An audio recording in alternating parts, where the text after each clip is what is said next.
Okay, Frank, how are you doing? I'm doing okay. I understand you grew up in New Jersey. I did. What's it like to grow up there? How's the music scene? I gotta say that the music scene is flourishing.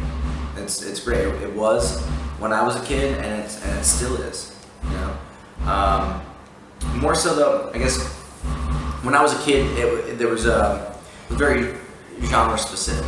You know what I mean? There was a big hardcore scene, a big punk rock scene, and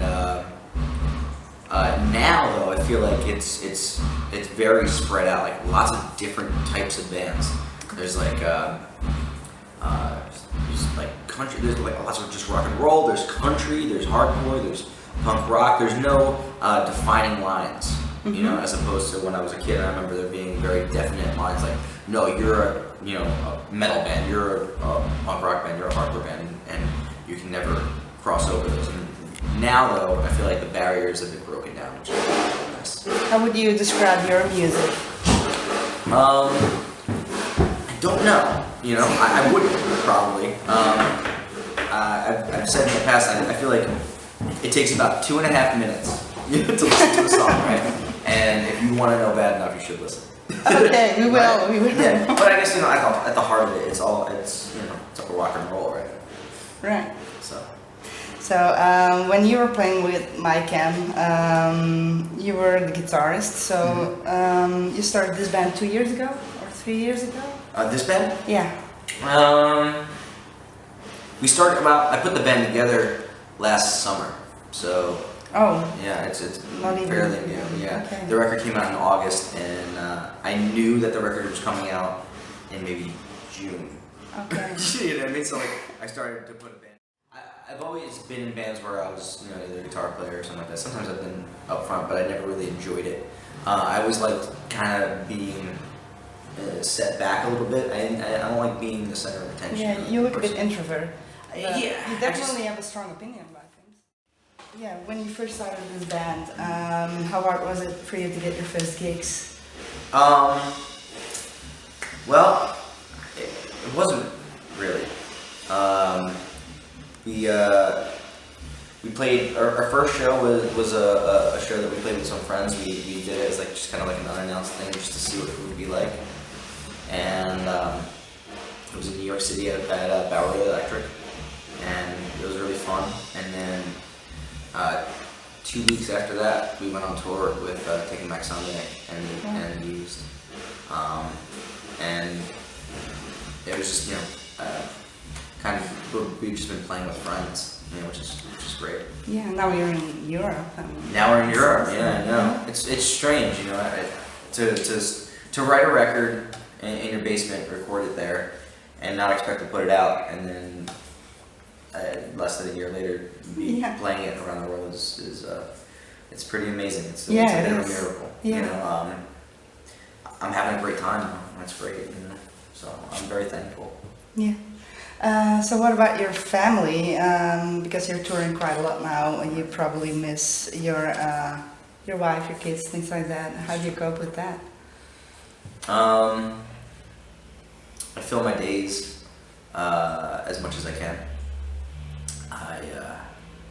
I feel like in order to justify being away for so long that I need to be working 24/7.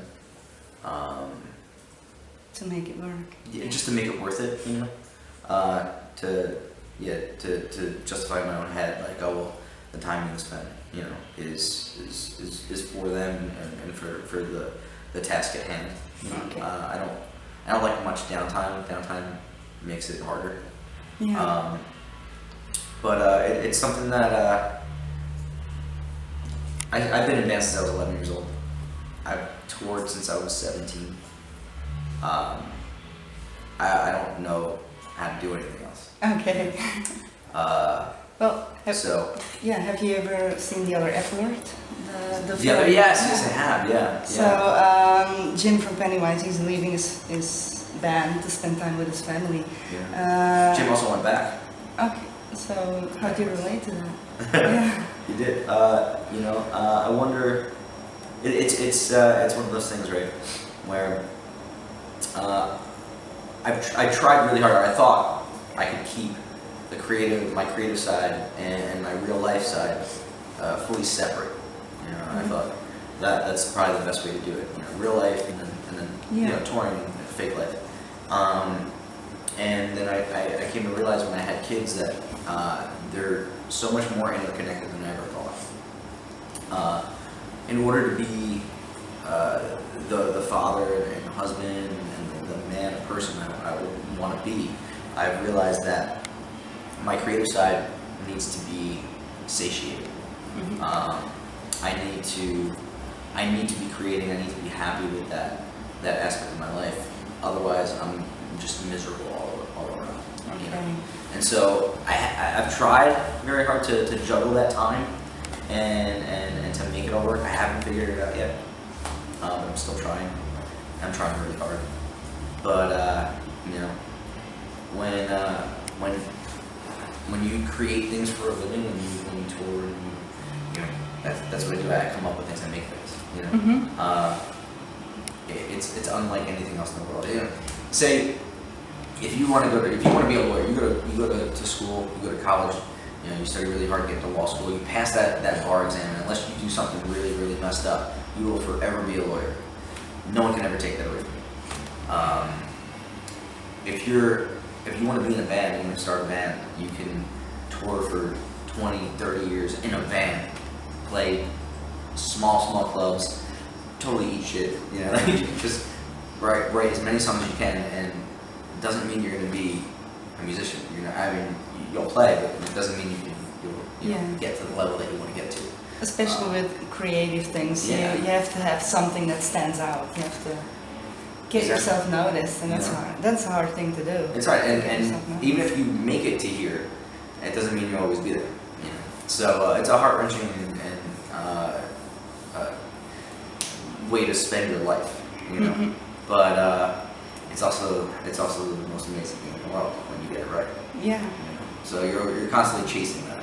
Yeah, and you can definitely be proud of that when you have achieved. Yeah. Well, that's the thing. You know, you have to allow yourself to be a little bit proud. You know, that's the hard part, right? It's like that thin line between pride and being boastful and being an asshole. You know? But in order to create, you have to be a little bit proud. Otherwise, you would never share it with anyone. Yeah. You know. So. Well, back to Jim and Pennywise. He got a lot of negativity when he left the band. People think they can judge him in whatever he do. Have you ever been in such a situation where you've been judged? I think we all have, right? I think, especially in say like the line of work that we do, especially these days, where people can see a brief moment in time, and they believe that defines you, and that they know exactly who you are and who you should be forever. And that could be a song that you wrote, could be a record, could be a video, could be a live show, could be anything. And because they've seen that on the internet, they've read about it in a magazine, that's who you are. If you're not that person in their head, then they get very upset by that. You know? Yeah, I think there's a lot of envy and jealousy maybe. I think it's people don't consider other people as human beings. It's just you're just a caricature that they've seen or they have in their head. You know? Yeah. You're not like a person like them.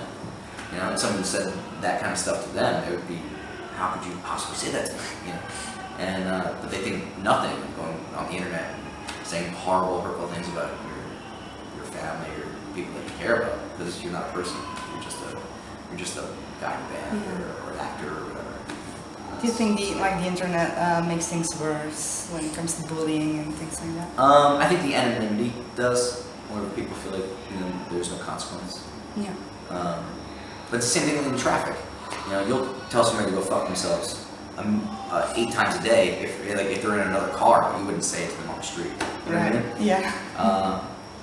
But it's not just glass; it's millions of miles of cable between the two. So of course, you're gonna go off and say whatever you want to say. But I think I think it comes from one, being self-centered, and to being young. I think the younger people are the ones that tend to be the most venomous with that kind of stuff. They just don't know any better. When I was 13, I knew everything there was to know in the world. And then I turned 25 and I went crazy, and then I turned 30 and I realized I didn't know anything. You know, it's something that happens when you realize. There is a difference in behaving like that as a child or as an adult. Someone just told me having those experiences creates empathy. Do you agree? Possibly to a fault. You know, I think